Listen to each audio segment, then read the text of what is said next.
ગુજરાતમાં ખૂબ ચર્ચિત અમરેલી લેટરકાંડના પડઘા હવે વિધાનસભામાં ગુંજ્યા છે અને હર્ષભાઈ સંઘવીએ નિવેદન આપ્યું છે કે કૌશિક વેકરિયાને બદનામ કરવાની કોશિશ થઈ રહી છે।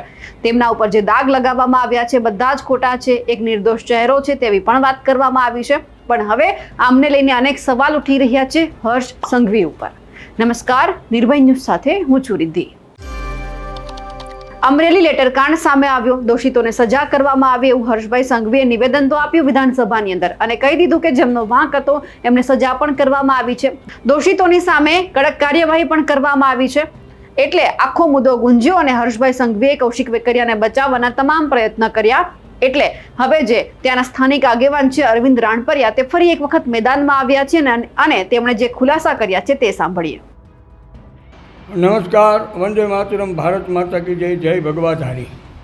હું અરવિંદ રાણપરિયા ફરીવાર આજે જનતા સમક્ષ આવી રહ્યો છું। ગુજરાત વિધાનસભાની ગરિમા ન જાળવી શકે એવા આપણા ગૃહ રાજ્યમંત્રી શ્રી, મારે તમને બે શબ્દ કહેવા છે। ગુજરાત રાજ્ય ગૃહમાં તમે કૌશિક વેકરિયાને બચાવવા માટેના જે પ્રયત્નો કર્યા, જે શબ્દો બોલ્યા છો કે કૌશિક વેકરિયાને બદનામ કરવાનું ષડયંત્ર કરવામાં આવ્યું, કોની તરફ તમે ઇશારો કરી રહ્યા છો?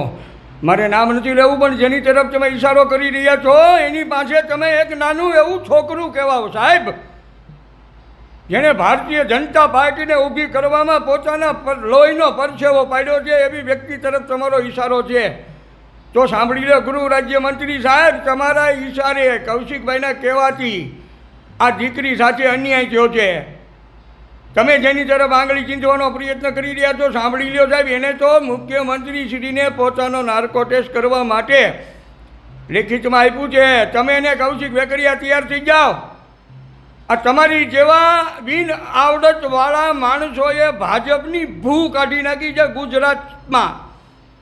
મારે આરએસએસ સુપ્રીમો શ્રી ભાગવત સાહેબને પણ કહેવું છે કે હવે ગુજરાતને બચાવવા માટે સાહેબ તમારે ફરીવાર મેદાને આવવું પડશે, નહીંતર ગુજરાતમાંથી ભાજપ સરકારની ખો નહીં રહેવા દે। આ લોકો ગમે એવો ગુનો કરો, પૈસા ફેંકો, એટલે તમે દૂધે જોયેલા આ વસ્તુ સાબિત કરી દીધી છે ગૃહ રાજ્યમંત્રીશ્રીએ। અને અત્યાર સુધી જે CR પાટીલ સાહેબ, તમે જે અધ્યક્ષ તરીકે રહ્યા છો ને, તમે આ જ કામ કર્યા છે। તમારી સંપત્તિ જોવો, 8,000ના પગારદાર, 150 કરોડની સંપત્તિ। હર્ષ સંઘવી સાહેબ, 2017 તમારી સંપત્તિ, 2025માં તમે જોવો, તમે ગુજરાતની જનતાને લૂંટવા સિવાયનું કોઈ કામ કર્યું નથી। આજની તારીખે આ જ કરી રહ્યા છો। કૌશિક વેકરિયા સાથે તમે પણ ગુનેગાર છો। જો દૂધે જોયેલા હો તો તમે બંને જણા નાર્કો ટેસ્ટ માટે તૈયાર થઈ જાઓ। સામેથી લખીને આપો ગુજરાત રાજ્યના મુખ્યમંત્રીશ્રીને કે અમે બંને નાર્કો ટેસ્ટ માટે તૈયાર છીએ। અને જો લખીને ન આપો તો તમે ખોટા ને ખોટા, તમે મારી ભાજપ મારી માને દામનને દાગ લગાડનારા હર્ષ સંઘવી હોય, CR પાટીલ હોય, કૌશિક વેકરિયા હોય કે અન્ય કોઈ પણ હોય, અરવિંદ રાણપરિયા એની સામે લડશે। અરવિંદ રાણપરિયાને ફાંસીએ ચડાવી દો, ગોળીએ મરાવી દો, ગુંડાઓ મોકલો, જે કરવું હોય એ કરો। અરવિંદ રાણપરિયા બોલશે, કારણ કે લોહીનું પાણી કર્યું છે આ સરકાર લાવવા માટે। આ મારી અટલ બિહારી વાજપેયીવાળી ભાજપ નથી, એનું મને બહુ મોટું દુઃખ છે। અને ઓરિજિનલ પાયાના કાર્યકર્તાઓ અત્યારે ચૂપ થઈને બેઠા છે, ફક્ત ને ફક્ત તમારા ડરથી બેઠા છે। કારણ કે તમે ગૃહ રાજ્યમંત્રી CR પાટીલ સાહેબ બંને ભેગા થઈને ગમે એને ફિટ કરી દો, એટલા માટે કોઈ બોલી શકતું નથી। હાર્દિક પટેલનો ભાજપમાં સમાવેશ કરવામાં આવ્યો ત્યારે ઘણા બધાએ વિરોધ કર્યા, તમે ચૂપ કરાવી દીધા છે CR પાટીલ સાહેબ। આ બધું બધા જાણે છે, પણ બધા મૌન થઈને બેઠા છે।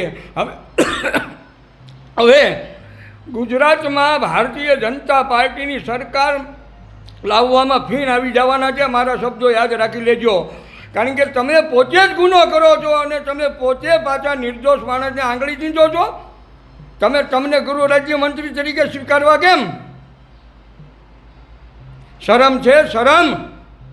એક જુવાન દીકરીની જિંદગી ખરાબ કરી નાખી, અડધી રીતે ધરપકડ કરાવો, પોલીસ સ્ટેશનમાં પટા મરાવો, અને છતાં ગૃહમાં બોલો છો કે કૌશિક વેકરિયાને બદનામ। કૌશિક વેકરિયાએ ગુજરાતને બદનામ કર્યું, મારી ભાજપને બદનામ કર્યું।